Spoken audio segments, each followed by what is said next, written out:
La suite témoignage de l'évangéliste Ambula, serviteur de la déesse Maharashati, la sirène de l'océan Indien. Il arrivait parfois que je me rende à des réunions de prière, je m'y rendais non pas pour prier, mais pour me divertir ou pour m'amuser. Souvent, j'y allais pour admirer les belles filles. Aucun doute n'était permis pour moi, Dieu n'existait pas, c'était un fait certain, d'après le professeur, tous ceux qui prient mourront pauvres.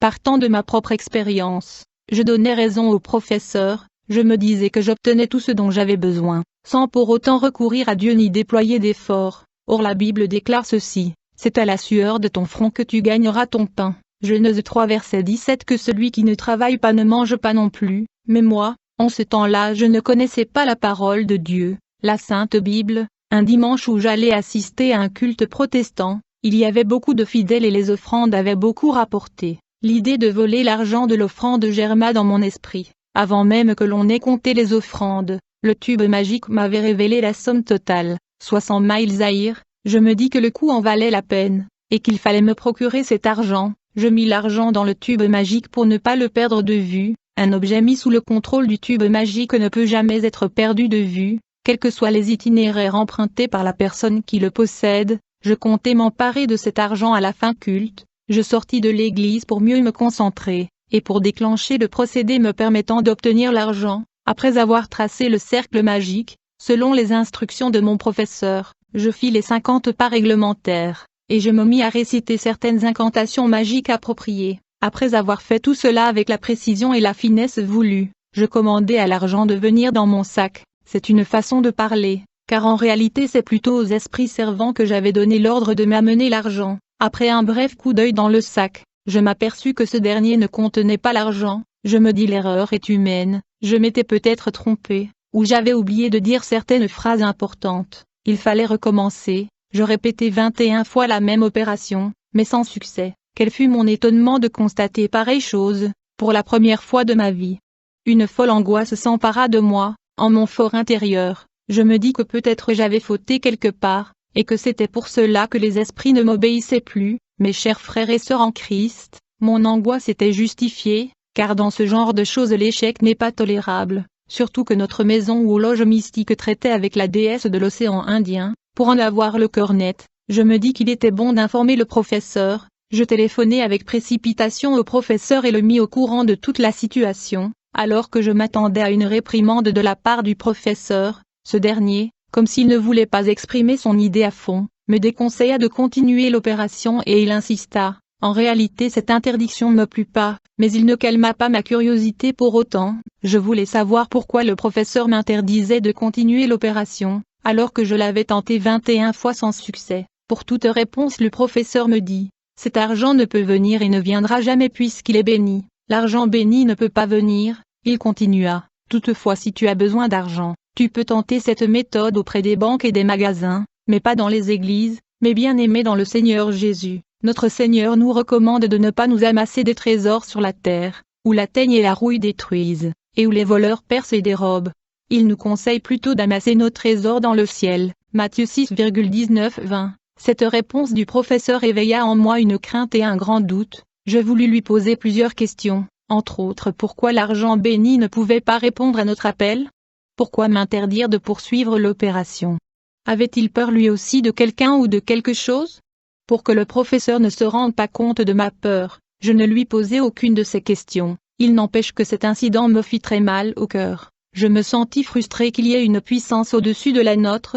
C'était cette puissance qui avait empêché l'argent d'obéir à mon appel. Je me demandais quelle était donc cette puissance, puisque la nôtre était divine. 1. Le secret du nom de Jésus. Après ma deuxième randonnée au pays de la déesse Maharashati, je vous rappelle que mes attributions de lier les talismans, ce jour-là, les commandes nous étaient parvenues de partout, il y avait abondance de travail. Je ne pouvais pas tous traiter ces talismans la nuit, vu le peu de temps dont je disposais. J'en liais une partie pendant le jour dans le cimetière situé non loin de la cité. Je me rendais parfois au cimetière pendant le jour, mais après m'être rendu invisible, et chaussé de pantoufles pour ne pas faire de bruit sur mon passage, j'étais accompagné de 2 amis. Pour ne pas attirer l'attention des curieux, nous travaillions en silence. D'habitude, lorsque nous procédions à ce genre d'activité, nous étions illuminés par une lumière. Cette lumière ne provenait d'aucune source lumineuse visible. Or, non loin de là, se trouvait un groupe de jeunes gens qui s'étaient réunis pour la prière. Je n'avais pas soupçonné la présence de groupe,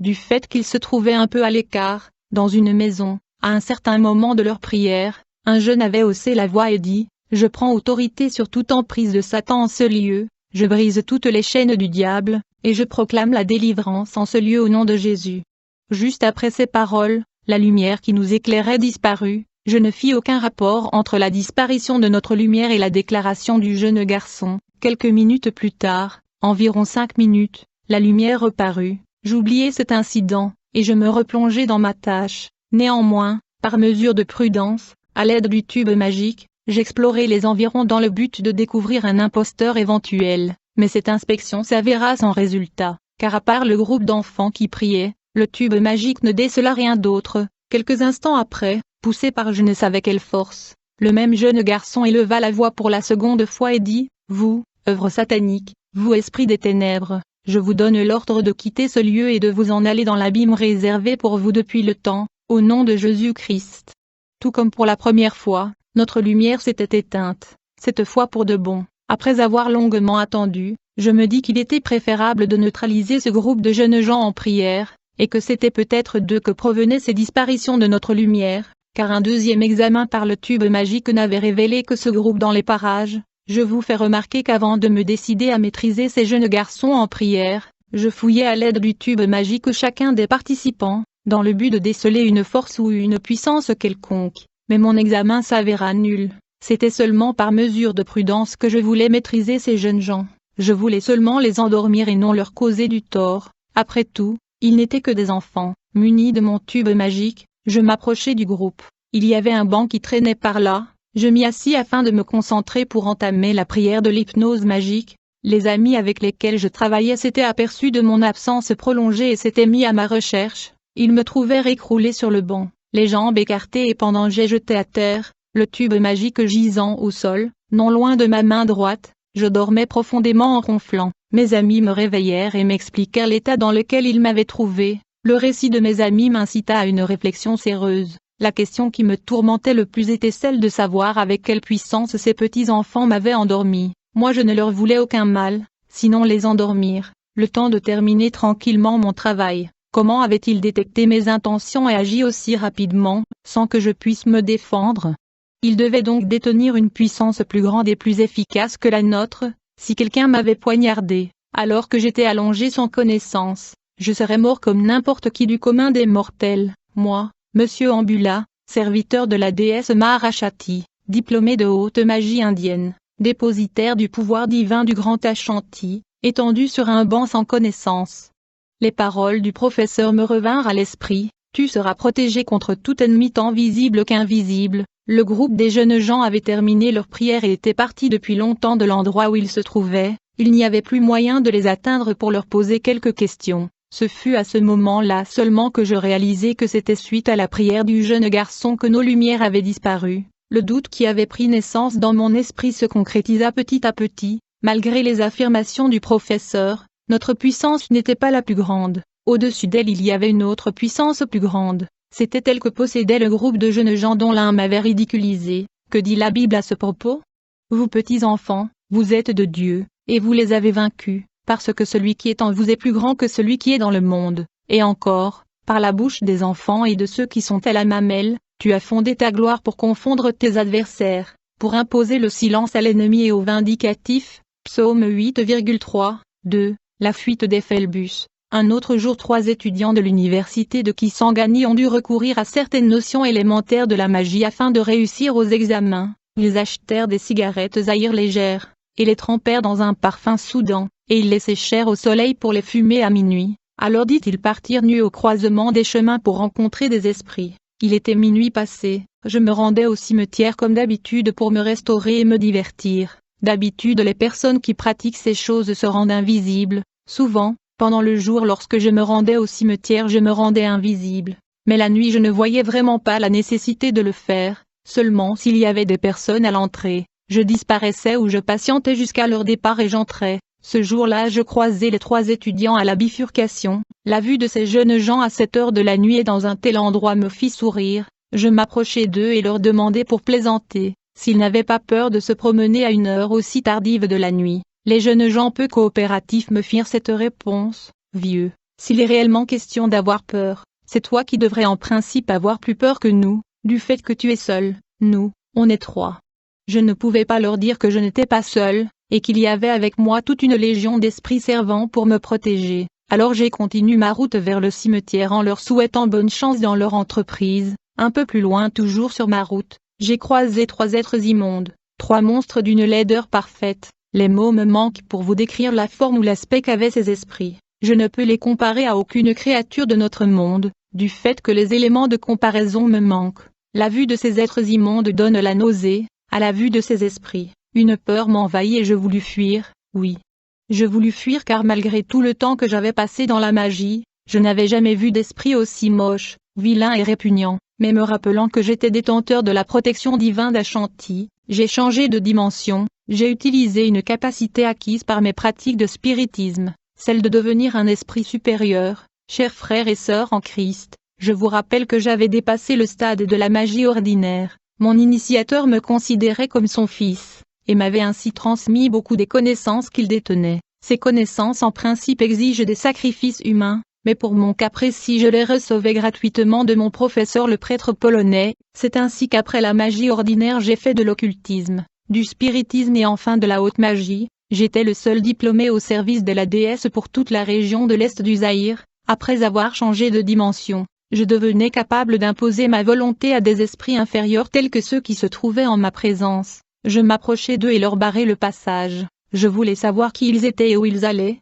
du fait que leur présence ne m'avait pas été signalée. En qualité de diplômé pour toute la région de l'Est, il était de mon droit que l'on me tienne informé de toutes les allées et venues des étrangers dans ma juridiction administrative. Les esprits immondes me firent cette réponse: nous sommes des Phelbus, de la famille du prince Belzébuth, depuis longtemps. Nous habitons cette zone, dans le quartier Roapo, ici à Kisangani. Nous partons répondre à l'invitation des amis. Ils ne pouvaient pas me mentir, car je dominais leur volonté, mais le quartier dans lequel ils prétendaient habiter n'existait pas à Kisangani. Devant ma perplexité, ils s'impatientèrent et voulurent aussi savoir qui j'étais. Je leur déclinai à mon tour mon identité. Mon nom est Ambula, je suis diplômé au service de la déesse Maharashati de l'Inde. À mon annonce du nom de la déesse, le climat de méfiance qui régnait déjà au milieu de nous se dissipa et ils me confièrent confidentiellement: nous sommes pressés, on nous attend, et le temps passe, nous sommes aussi au service de la déesse. Si tu veux de plus amples informations sur nous,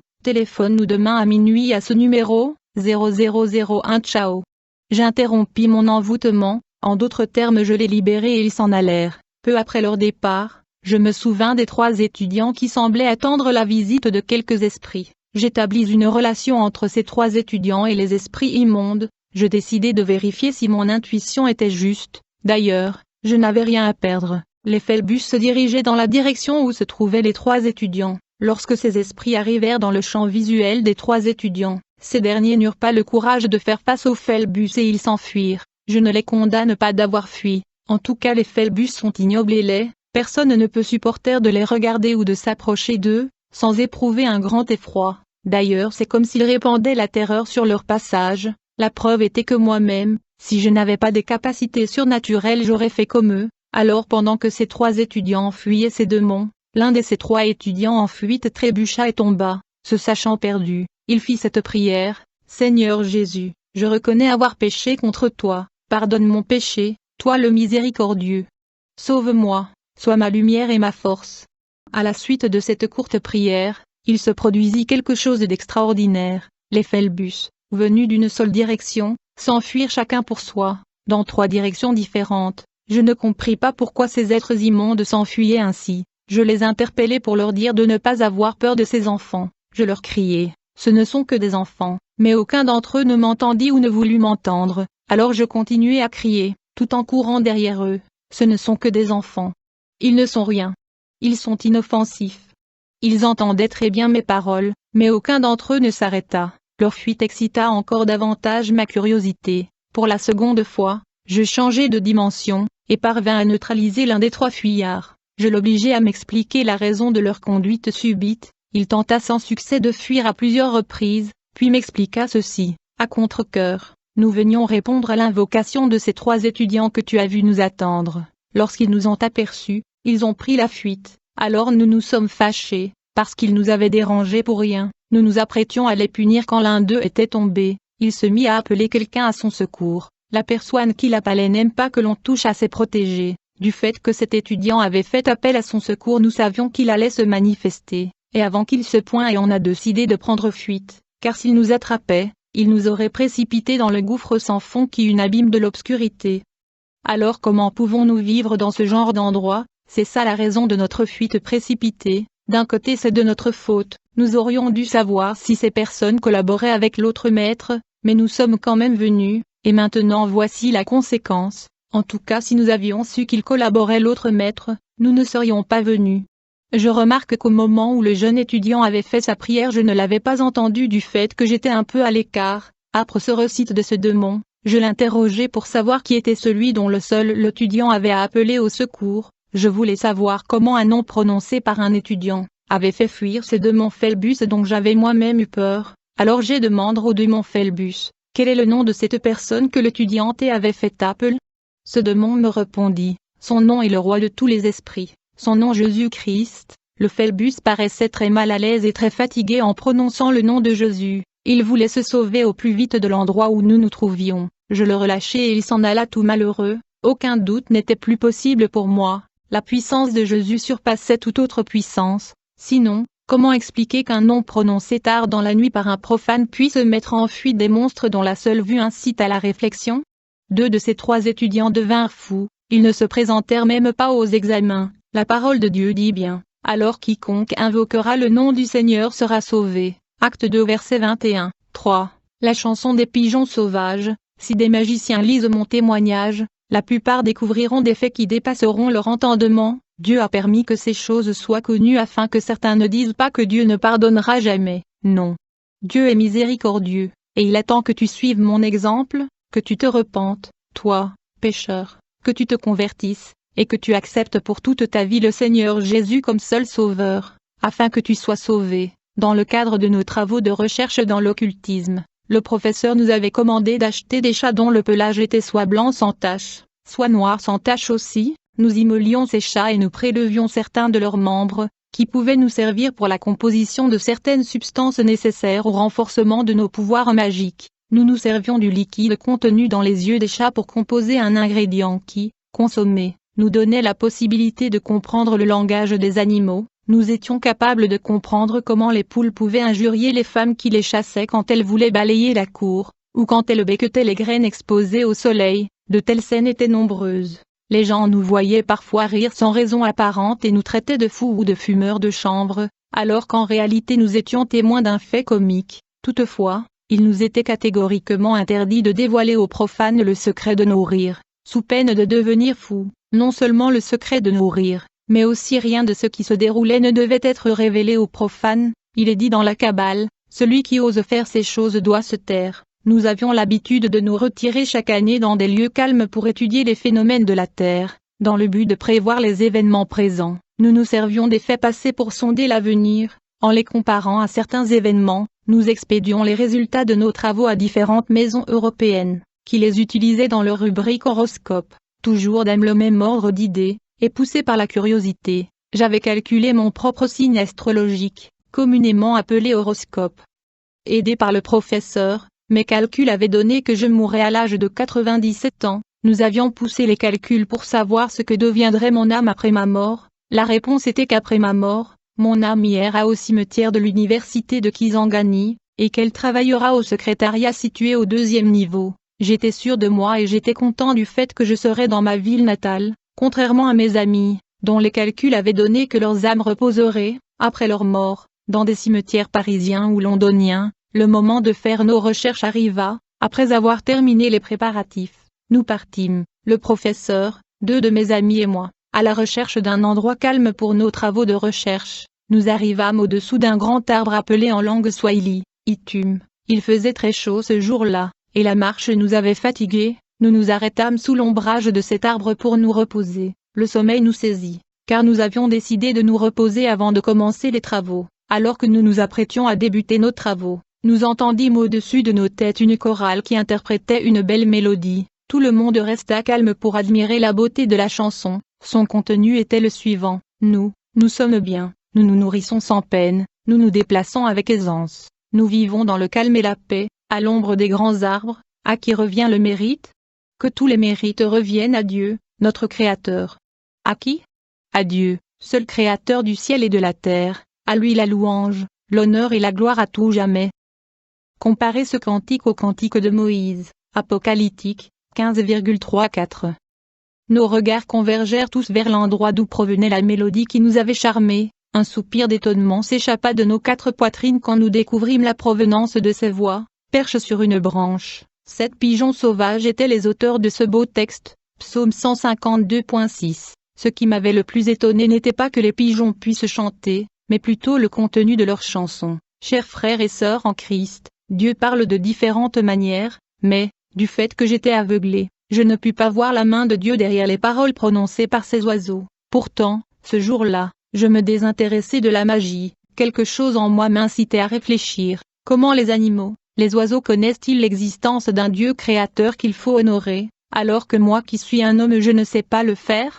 Je n'eus plus le courage de continuer mes recherches. Je rentrai à la maison et les autres me suivirent. Sur le chemin de retour, je décidai d'abandonner la magie, mais l'idée de mourir jeune me faisait peur. Je n'avais qu'une vingtaine d'années, je décidai donc de les servir encore jusqu'à ce que j'aie 70 ans, puisque la totalité de mes jours était de 97 ans. Ainsi après cet âge lorsque je serai vieux je pourrai commencer à prier. À cet âge-là si je devais mourir je pourrais le faire sans regret, du fait que j'aurais déjà vécu longtemps. Plongé dans ces réflexions, j'arrivai abattu à la maison. Je partis directement me coucher, alors qu'il ne faisait pas encore nuit. À minuit je ne partis pas au cimetière pour manger comme d'habitude. Après minuit des coups de téléphone vinrent de tous côtés. Le maître du restaurant s'impatientait à cause du repas qui refroidissait, et il voulait savoir si je ne venais pas manger. Mes petites amies me demandèrent s'il fallait qu'elles viennent me trouver à la maison. Au cas où je tarderais à les rejoindre au cimetière, des communications venant d'Europe réclamèrent les résultats de nos recherches de la journée, qu'il fallait expédier. Pour mettre fin à toutes ces questions, je débranchai mon téléphone. Je ne demandai pas au professeur l'explication exacte des paroles contenues dans la chanson des pigeons sauvages. Tout d'abord, ces paroles ne nous étaient pas adressées, même si cela avait été le cas. Les oiseaux ne pouvaient pas savoir si leur message atteindrait son but, pour la simple raison qu'ils ne savaient pas que des humains comprenaient leur langue. Je me demandais si c'était un avertissement donné par quelques témoins cachés, mais non. Je ne voulais pas voir les choses sous cet angle. La prière du vieux diacre, comme je l'ai dit dans le chapitre précédent, le résultat de mon initiation à mes nouvelles fonctions s'était avéré concluant. Suite à ce résultat, le professeur me laissa diriger certaines opérations délicates, comme l'opération que je vais vous décrire dans les lignes qui suivent. Il s'agit de la capture d'un esprit condamné. Il y avait un jeune homme qui, par l'intermédiaire de mon professeur, avait signé un contrat pour obtenir un porte-monnaie magique. Jour après jour, pendant 6 mois, le jeune homme trouvait chaque matin dans son porte-monnaie la somme de 5000 zaïrs. Il dépensait cet argent comme bon lui semblait, c'est-à-dire sans condition aucune. Ce jeune homme était riche lorsque les 6 mois furent écoulés. Un matin, il trouva dans son porte-monnaie, à la place où d'habitude il trouvait l'argent, une note ainsi écrite: la personne qui recherchait l'argent pour te le rapporter est fatiguée après t'avoir servi pendant 6 mois. Veuille nous envoyer son remplaçant dans un bref délai. Cette note n'impressionna pas notre jeune homme.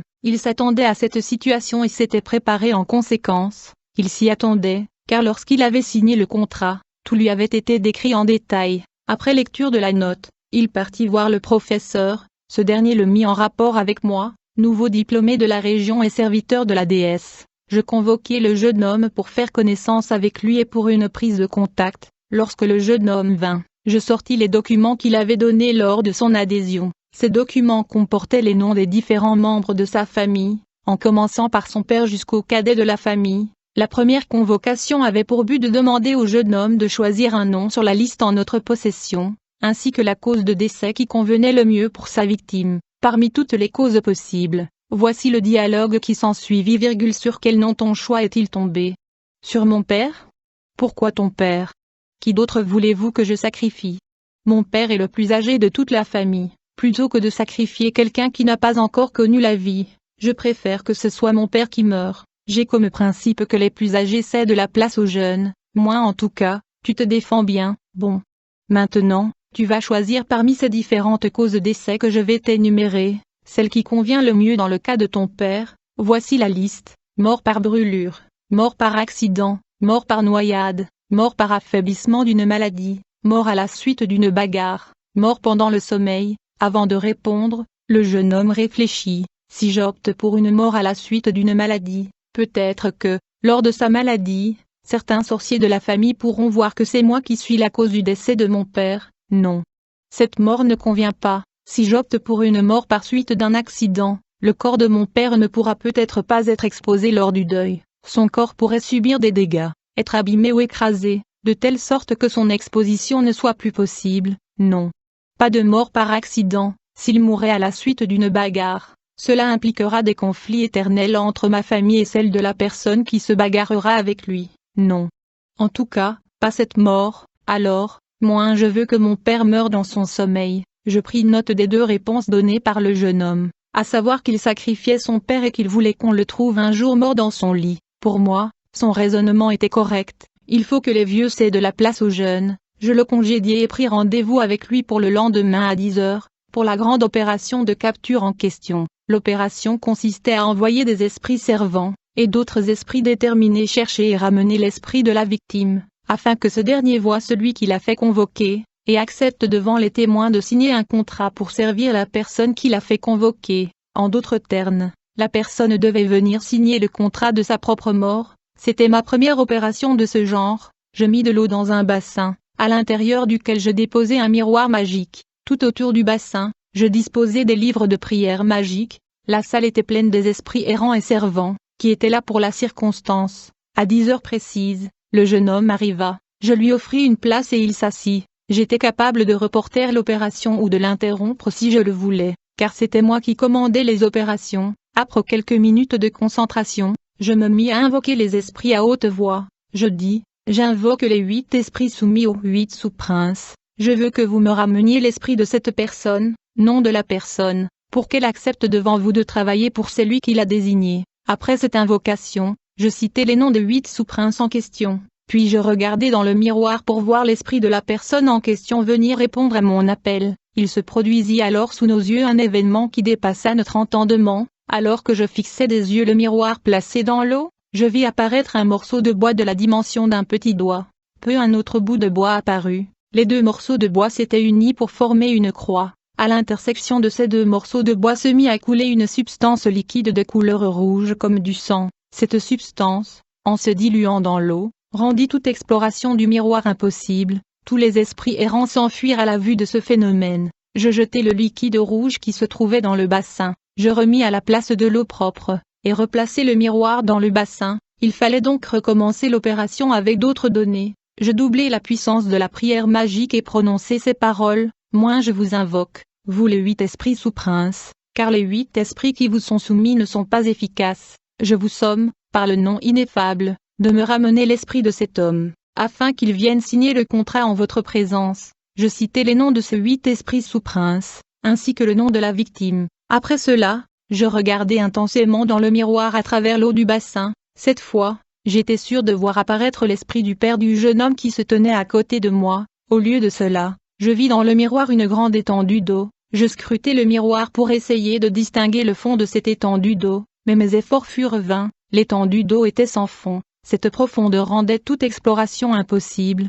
On aurait dit une mer ou un océan. Je perdis mon calme. J'étais ennuyé à l'idée d'essuyer un échec dès ma première opération de capture de l'esprit condamné. Ce sentiment stimula en moi un certain entêtement. Je ne me décourageai pas pourtant. Pour la seconde fois, je jetai le contenu du bassin, sauf le miroir, bien entendu, et je remis une autre eau plus propre. Je triplai la puissance de la prière magique, et je comptais passer à l'invocation des 4 esprits supérieurs, ou esprits méchants, lorsque l'idée me vint d'espionner d'abord l'esprit en question. En effet, d'après mon professeur, certains sujets sont sous la protection de certaines maisons. Pour capturer de telles personnes, il fallait les passer à l'examen du tube magique. Ce dernier avait aussi pour fonction de déceler la protection dont bénéficiait le sujet, ainsi que le degré de cette puissance protectrice, afin de l'évaluer en la chiffrant. C'est ainsi, par exemple, que si le degré de protection du sujet était de 4, nous lui envoyons la même puissance, mais de valeur opposée, soit -4, 4 - 4 égale 0. L'individu se trouvait alors sans protection, et il était donc à notre merci. Nous pouvions faire de lui tout ce que nous voulions. Satan est comme cela. Avec lui, c'est la loi du plus fort. Selon les enseignements du professeur au sujet des personnes qui font l'objet de l'opération de capture, elles semblent souvent rêver ou être mal à l'aise, mais le cas du père de notre jeune homme me laissa perplexe. L'examen du tube magique me donna l'image d'un vieux papa en train de danser au milieu d'un groupe de personnes. Le tube magique ne me révéla aucune protection sur lui. Vous comprendrez qu'il n'y avait donc aucun moyen de le neutraliser, puisqu'il n'avait rien sur lui. Mais qu'est-ce qui l'empêchait donc de venir à notre appel? Un deuxième examen me donna l'image du vieil homme en train de récolter de l'argent au milieu d'un groupe de personnes. Je demandai au jeune homme qui était à côté de moi, « Que fait ton père dans la vie ?» Il répondit, « Mon père est diacre dans une église protestante. » Un simple diacre ne pouvait pas résister à un Dieu. D'où provenait donc cet échec? Je voulus téléphoner au professeur pour le tenir informé de la tournure des événements, mais je m'en abstins, me disant que si j'échouais à ma troisième tentative, alors je le ferais. J'invoquai donc les 4 princes méchants. Je vous invoque, vous les 4 princes méchants, afin de me ramener l'esprit de ce mortel, à moi, à moi, à moi, à moi. Je vous invoque pour que vous me rameniez l'esprit de ce mortel, mort ou vif. Sauf dans un cas comme celui-ci, où la victime devait mourir le jour même, nous donnions souvent un délai allant de 2 jours à 3 mois avant que la victime ne meure, bien qu'elle ait déjà signé le contrat. Après avoir invoqué par leur nom ces 4 esprits méchants, je vis apparaître une main dans le miroir. Cette main tenait par 3 de ses doigts un tout petit livre. Les esprits servants qui m'aidaient dans cette opération se demandèrent entre eux, cette main est-elle celle de la personne que nous attendons, ou celle du propriétaire du livre?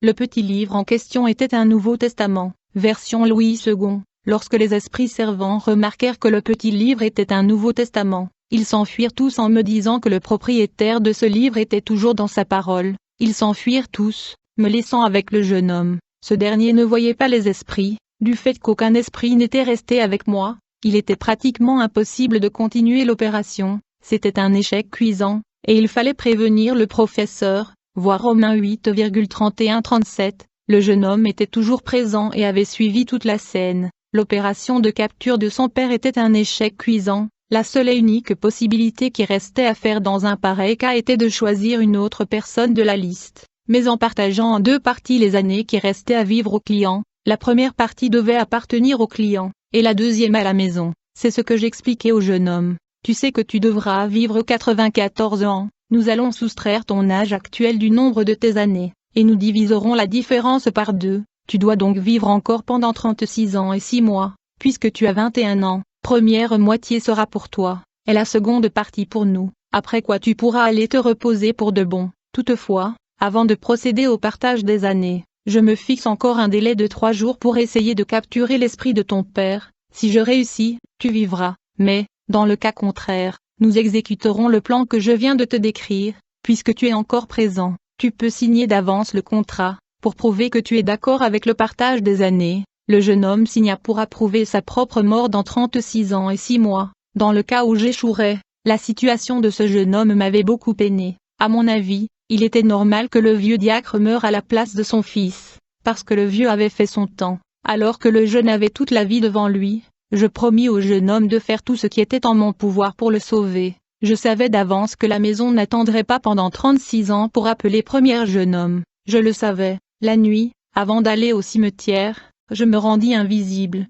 et je passai à la maison du vieux diacre pour l'espionner. Aidé par les esprits errants, je fouillai de fond en comble le domicile du vieux diacre, dans l'espoir de dénicher une protection quelconque, un fétiche ou un talisman. Toutes nos recherches furent vaines. Alors, tapi dans un coin de la chambre à coucher du vieux diacre, j'attendais son retour pour le surveiller avant qu'il ne s'endorme. Je persistais à croire que le vieux cachait une protection occulte qui n'était pas détectable au tube magique, et qu'il conservait soigneusement, car sa qualité de diacre ne pouvait pas à elle seule le protéger contre l'invasion d'esprits, voire même d'esprits supérieurs méchants. Mon raisonnement était fondé, puisque je connaissais de pasteurs, des prêtres, des abbés, et j'en passe, qui nous commandaient des talismans, soit pour leur avancement, soit pour leur protection contre des ennemis invisibles. Mais ce simple diacre, tapi dans la chambre, j'attendis donc impatiemment son arrivée. Mon attente ne fut pas longue. Quelques instants plus tard, le diacre arriva. Après s'être déshabillé, il mit son pyjama, avant de se mettre au lit, il s'agenouilla et fit cette prière: Seigneur Jésus, je vais bientôt dormir, je ne sais pas ce qui peut m'arriver pendant mon sommeil, je te demande une chose, garde mon esprit dans ton ciel, tout près de toi, qui peut monter là-haut et te ravir mon esprit de tes mains? Personne. Je te prie ainsi en ton nom, Jésus-Christ, Amen. Et il s'endormit. Col. 3.2.3, de l'endroit où je me trouvais, j'avais suivi toute la prière du vieux diacre. Chaque mot de sa prière avait pénétré mon esprit. L'esprit de cet homme était bel et bien là où il voulait qu'il demeure, entre les mains de Jésus. Il fallait qu'il en soit ainsi, puisque même les 4 princes, les 4 esprits supérieurs méchants n'avaient pas pu ramener l'esprit de cet homme. Jean 10h29, je voulus abandonner la partie, mais la mort du jeune me chagrinait beaucoup. Je quittai la maison du vieux diacre, et je parus, pensif, pour le cimetière, têtu. En réalité, chers frères et sœurs en Christ, j'étais dans les ténèbres, dans la plus profonde ignorance. À force de penser à ce problème, une idée naquit dans ma tête, me suggérant d'aller encore espionner le vieux diacre à son réveil. Il se pouvait qu'il détienne une protection quelconque qu'il n'aurait que le matin, et non le soir. Pour bien la dissimuler, il faisait semblant de prier le soir et, le matin, il vénérait sa puissance. Le matin, à l'aurore, à ma sortie du cimetière, je me précipitai au domicile du vieux diacre. Le vieux se réveilla pour entamer une nouvelle journée. Chose étrange, comme s'il avait détecté ma présence dans la chambre, je m'étais rendu invisible. Le vieux, dès qu'il fut sorti de son lit, se mit à genoux et récita cette prière: Seigneur Jésus, le soleil se lève et toute la nature s'éveille. Il y a dans ce bas monde des gens qui en veulent à la vie des autres. Seigneur, protège mon esprit contre les attaques de telles personnes. Garde toujours mon esprit là-haut, de telle sorte que s'ils viennent à moi, ils me trouvent vide. Par ton nom j'ai prié, Amen. Nous comprenons, ils ne pourront pas voir mon esprit ni s'en emparer. Aussi banal que ces paroles puissent paraître, chers enfants de Dieu, j'ai expérimenté leur exactitude. Cette prière matinale me découragea complètement dans mes tentatives de poursuivre l'esprit du vieux diacre. Je me résignai à la perte du jeune homme, malgré ces principes que je partageais. Pour me consoler, je me dis qu'après tout, c'était de sa faute, il n'avait qu'à choisir une personne qui ne confiait pas esprit au roi de tout esprit. 3 jours après la dernière tentative, j'expédiai les résultats de l'opération à qui de droit. Mes chers frères et sœurs, Satan est un mauvais payeur. Il ne tient pas ses promesses. Voici sa méthode. Après vous avoir induit en erreur, il ne se soucie plus vous. Par contre, il vous arrache la vie, de peur qu'en demeurant en vie, vous ne vous repentiez et vous convertissiez un jour, car il sait bien que c'est sur cette terre que l'homme a toutes les chances d'être sauvé et d'avoir la vie éternelle. Ce n'est pas après la mort qu'on devient saint, mais c'est bien sur cette terre, s'il en est né de Dieu. Une année plus tard, le jeune homme en question fut trouvé mort dans son lit. C'était juste le genre de mort qu'il avait choisi pour son père, le vieux diacre. Son père est toujours vivant, Romains 6h23, comme tout le monde. J'avais d'abord cru à l'existence de Dieu, suite aux raisons que vous connaissez. Ma vision en ce qui concerne l'existence de Dieu avait complètement dévié. Les enseignements que me prodiguait le professeur, et les événements qui en découlaient, m'avaient complètement convaincu de la non-existence de Dieu. Mais, à partir d'un certain moment, je commençais à remarquer des contradictions entre ce que me disait mon professeur et la réalité quotidienne, qui n'était d'ailleurs qu'une illusion. À partir du moment où je parvins à comprendre l'existence d'une réalité surnaturelle, il me fut impossible de pouvoir distinguer le bien du mal, le vrai du faux. Je me laissais vivre en attendant que la vérité se manifeste en moi. Mais Dieu est amour, mes frères et sœurs, il m'a fait voir clair. 4. Le monde du cimetière. La première fois que j'ai connu le monde du cimetière, c'est le jour où j'ai signé le contrat par lequel je devais travailler pour la déesse Maharashati. Cette même nuit, lorsque nous étions revenus dans notre monde, après minuit, le professeur m'avait amené au cimetière. Je n'avais pas peur de la nuit, du fait que mon corps avait été conditionné pour ce genre de circonstances. Lorsque nous arrivâmes au cimetière, après nous être rendus invisibles, le professeur prononça une formule incantatoire appropriée, et toutes les croix du cimetière disparurent. Ce phénomène ressemblait à ce qui se passe lorsqu'on engage une bande vidéo dans un magnétoscope. Avant que les images apparaissent sur l'écran, ce même phénomène se produisit sous nos yeux. Un univers mystérieux remplaça les croix du cimetière, un monde constitué de gratte-ciel et de grands bâtiments bien illuminés et animés. Il y avait des allées et des avenues, et tout ce qui constitue une ville contemporaine moderne. La population était constituée de jeunes, aucun vieillard, aucun enfant, tout le monde était jeune. Le professeur était un habitué des lieux. Je fus l'objet d'un accueil sans précédent, digne d'un serviteur de la déesse. Je ne sais pas bien comment vous le faire comprendre, toujours est-il que, lorsque s'ouvre ce monde, notre façon de nous comporter, c'est-à-dire la manière de penser, de se déplacer, de raisonner, de parler, etc., tout cela change. Par exemple, je voyais bien ces grands bâtiments, mais je ne me suis jamais demandé en quelle matière elles étaient construites. On me fit visiter la ville, je ne vis nulle part de dispensaire, d'hôpital, de maternité, ni d'hospice de vieillards. Je ne vis aucun infirme, c'est-à-dire aucun borgne ni handicapé quelconque. Les gens ne tombaient jamais malades. Bref, nous avions un autre corps. Lorsque je dis que la façon de raisonner ou de penser était différente, je vais illustrer par un exemple, pour vous aider à comprendre cette idée. Une fois, je fus convié à prendre part à une réception donnée au cimetière. Alors que la fête battait son plein, je voulus me déplacer pour atteindre un objet qui était cloué au mur et situé au-dessus de ma tête. En principe, j'aurais dû me lever et je me serais servi d'un escabeau ou d'un objet quelconque pour m'élever et atteindre ce qui était fixé sur le mur. Là, par la simple force de ma volonté, sans déployer aucun effort physique, et en restant toujours dans ma position assise, ma chaise se déplaça d'elle-même et s'éleva jusqu'à l'endroit où se trouvait l'objet, de telle sorte qu'il me fallut simplement tendre le bras pour prendre l'objet convoité. Ainsi, marcher n'était pas nécessaire. Nous pouvions voyager à la vitesse de la pensée, ou bien nous planions. Il y avait des boissons, des cigarettes, ainsi que des filles pour nous divertir. D'ailleurs, j'avais mes petites amies parmi les filles du cimetière, je vous l'ai déjà dit. Nous nous approvisionnions en nourriture parmi les aliments produits dans notre monde. C'est l'une des raisons pour lesquelles les marchandises, surtout les denrées alimentaires, s'épuisent sur nos marchés. Si les revenants ne venaient pas acheter tous ces articles dans notre monde, il n'y aurait pas d'inflation ni de pénurie. Les corps des esprits du cimetière ne tolèrent ni n'acceptent l'ivresse, mais certains esprits feignaient d'être ivres, pour déranger ou embêter les autres. La prostitution battait son plein parmi les filles du cimetière. Dans ce monde, il n'y a pas de famille, c'est-à-dire ni père ni mère, ni fils ni fille. Les femmes ne conçoivent jamais, elles ne peuvent donc pas faire des enfants, et les gens ne meurent pas. La multiplication ou la reproduction se fait lors de l'arrivée des nouveaux candidats. À l'arrivée d'un nouveau candidat, un service d'accueil le prend en charge. Mes bien-aimés en Jésus, je dois vous donner certaines explications sur ce que je viens de dire. Jésus, notre Sauveur, nous a dit, « Celui qui croit en moi et qui garde mes commandements ne connaîtra jamais la mort. » Ailleurs, nous lisons dans la Bible, « Après la mort vient le jugement. » La Bible se contredit-elle?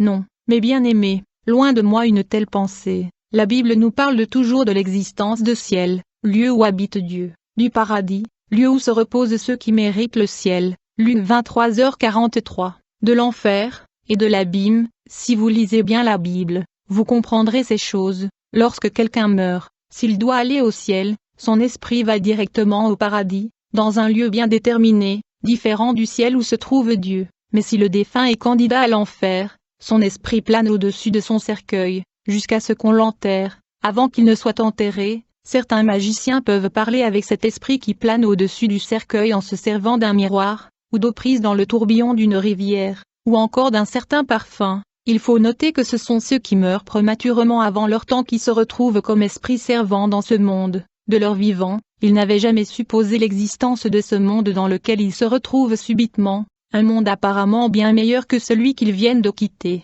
J'ai passé 7 ans dans ce monde du cimetière, c'est là que j'ai pris tous mes repas, pendant ces 7 années, car, à partir du moment où j'eus goûté au mets du cimetière, il me fut impossible de manger les aliments préparés dans notre monde, et pourtant, c'était le même riz, les mêmes bananes, les mêmes haricots, les mêmes feuilles de manioc et autres denrées, que ceux que nous trouvions sur nos marchés, en dehors de mes occupations, qui étaient de lier les talismans. Je travaillais aussi dans le service spécial d'accueil, ainsi qu'au calcul de l'horoscope des esprits retardataires, et au service de contrôle. Je traquais les esprits, surtout les femmes, pour qu'ils ne sortent pas du cimetière pour déranger les vivants, la nuit dans les bars. Pour ce qui est des esprits retardataires, je vous donne quelques explications. Chaque cercueil n'était pas nécessairement accompagné de l'esprit de son occupant. Certains esprits n'accompagnaient pas leur corps au cimetière. Ces esprits erraient encore dans le vide. Parce que le cordon d'argent qui relie le corps à l'âme s'était rompu avant le temps. Pour amener ces esprits au cimetière, je me servais des inscriptions figurant sur les croix tombales, telles que la date naissance et la date du décédé. À partir de ces données, j'établissais leur horoscope, et je déterminais leur planète, La planète me fournissait tous les renseignements possibles sur l'endroit où errait le défunt, ceci nous permettait d'envoyer une équipe pour le récupérer. Tous les esprits n'étaient pas retardataires, certains critères nous aidaient à classer les esprits retardataires dans diverses catégories. On nomme ainsi ces esprits à cause de leur retard. Ils rejoignent leur corps avec un retard de quelques jours. Mis à part les esprits retardataires, il y avait d'autres esprits qui n'accompagnaient pas leur corps, et pour lesquels on ne pouvait déceler aucun critère ni aucun signe de retard quelconque. D'après la taille de leur cercueil, j'avais compris que c'étaient des enfants. J'en conclus tout d'abord que les bébés n'avaient pas d'esprit, mais, au fil des jours, je remarquai que certains cercueils de bébés étaient pourtant accompagnés de leurs esprits. Je répète que dans l'autre monde, tous avaient la même taille et le même âge. C'est à la taille du cercueil que je déterminais l'âge des nouveaux venus au moment de leur mort. Je ne comprenais pas comment certains cercueils d'enfants avaient des esprits, alors que d'autres n'en avaient pas. Ce n'est que plus tard que j'en eus l'explication, que voici, normalement, les esprits des bébés ne viennent pas au cimetière, pour la simple et unique raison qu'ils sont purs devant Dieu. Ils n'ont pas de péché, les esprits des bébés qui venaient au cimetière n'étaient pas de Dieu. Que cette affirmation ne trouble pas votre entendement, tout le monde n'est pas de Dieu. Rappelez-vous qu'au chapitre 1er, le professeur m'avait remis 2 cachets. L'un d'eux avait pour rôle de faire concevoir chaque femme avec laquelle je couchais. Ce sont ces bébés, issus d'une telle conception, dont les esprits viennent au cimetière, une fois que leurs noms sont rayés de la liste des vivants. S'ils parviennent à grandir sur la terre, ces enfants deviennent de beaux gars, des géants, qui occupent souvent des postes importants dans la hiérarchie humaine. Pour la plupart, ils sont célibataires mais riches. Je ne peux pas vous demander de vous mettre à ma place, chers frères et sœurs. Toujours est-il qu'il y avait, parmi les personnes décédées, certaines personnes que je connaissais bien. Pour ces personnes, après leur mort, les membres de leurs familles respectives cotisaient de grosses sommes d'argent pour célébrer des messes de requiem, ou messes des morts, afin que les âmes des défunts reposent en paix. Ironie du sort. C'étaient parfois les amis de mon professeur qui célébraient la messe pendant le jour, et qui nous rejoignaient ensuite la nuit au cimetière. Les parents ces défunts s'attendaient à ce qu'à partir de la prière le bon Dieu pardonne les péchés des morts et les accueille dans son ciel, alors que c'était moi qui, dans le cadre de mes attributions, m'occupais de l'installation des nouveaux venus. Telles furent mes occupations pendant plus de 7 ans dans le monde du cimetière. Depuis que j'avais entendu la chanson des pigeons sauvages, ma décision était pourtant prise. C'est à cette époque que l'idée me vint d'abandonner les pratiques magiques, mais seulement à partir de l'âge de 70 ans. En réalité, j'avais peur de mourir jeune et pauvre. Dans mon fort intérieur, je n'étais pourtant pas certain de pouvoir abandonner la magie, parce que je savais ce qu'il adviendrait de mon âme après ma mort, du moins d'après ce qu'on me laissait croire. Mais lorsqu'il me fut donné de découvrir la vérité, ma décision fut irrévocable. Le cercueil vide d'habitude, lorsqu'on amenait un nouveau cercueil au cimetière, l'esprit du nouveau venu attendait à côté du cercueil, jusqu'à ce qu'on lui donne tout ce dont il avait besoin pour son installation. Ce jour-là, il y eut 3 entrées, donc 3 morts. À côté de ces 3 cercueils se tenaient 2 esprits qui attendaient leur installation. Il n'y avait aucun esprit auprès du 3e cercueil. La nuit, lorsque j'arrivai, je trouvai 2 esprits au lieu de trop. Cela dépassa mon entendement, surtout qu'aucun des 3 cercueils n'était celui d'un enfant et qu'aucun de ces 3 cercueils ne montrait les signes qu'il s'agissait d'un retardataire. Je profitai de la présence du professeur pour qu'il me fasse la lumière au sujet de ces 2 cas précis. Je lui demandai, pourquoi les esprits de certains bébés ne viennent-ils pas au cimetière, et où est l'esprit de ce 3e? En effet, je ne savais rien de tout cela. Le professeur me fit la réponse philosophique que voici. Ces genres d'esprits ne viennent pas ici. En principe, sur cette terre, la vie de chaque homme comprend 5 composantes, qui sont, la nourriture, le vêtement, la richesse, l'honneur et la gloire. Les âmes des personnes qui viennent ici sont celles des hommes qui ont vécu toutes ces 5 composantes sur la terre, tandis que les âmes de ceux qui n'ont vécu que 2 ou 3 composantes de leur vie, pendant leur séjour sur la terre, ne viennent pas ici, c'est-à-dire qu'ils vivaient dans la simplicité et l'austérité pendant leur séjour sur terre, dans l'espoir de vivre les autres composantes de leur vie chez leur maître. Cette réponse du professeur, au lieu de satisfaire ma curiosité, ne fit que l'exciter davantage. Je voulus savoir qui était leur maître et quel endroit était réservé à ceux qui ne venaient pas ici au cimetière après leur mort. À cette dernière question, le professeur ne donna aucune réponse. Pendant ma conversation avec le professeur, se tenait à côté de moi l'une de mes petites amies du cimetière, un esprit servant. Elle avait tout suivi de mon dialogue avec le professeur. Elle m'entraîna à l'écart et me dit, « Chérie, je m'étonne des questions que tu poses au professeur, après tout le temps que tu as passé parmi nous. Est-il donc vrai que tu